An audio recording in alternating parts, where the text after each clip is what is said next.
So let's solve this linear system using the substitution method. Let's call this equation 1 and this equation 2 to give us our system.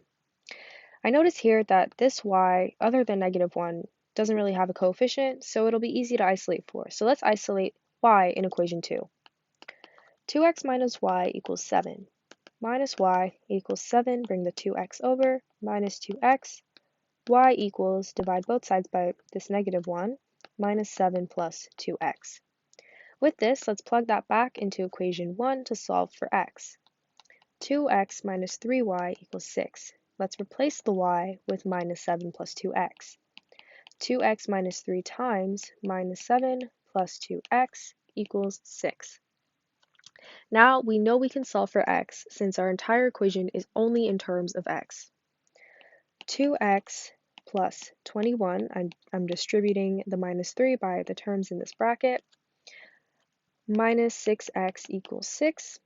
Let's add these like terms. Minus 4x plus 21 equals 6. Minus 4x equals, move the 21 over to give you 6 minus 21, which is minus 15. X equals minus 15 divided by minus 4, but we know that dividing two negatives by each other gives a positive, so x equals 15 over 4. Let's plug this back into equation 2 to solve for y. 2x minus y equals 7.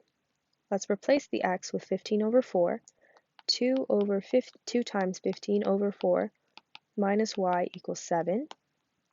30 over 4 minus y equals 7. And before I go on, I could actually simplify the 30 over 4 into a simpler version of the fraction by dividing both the top and bottom by 2 to give me 15 over 2 minus y equals 7 minus y equals 7 minus 15 over 2. 7 times 2 is 14, minus 15 is -1. Therefore, minus y equals minus 1 over 2. Divide both sides by -1, y equals 1 over 2.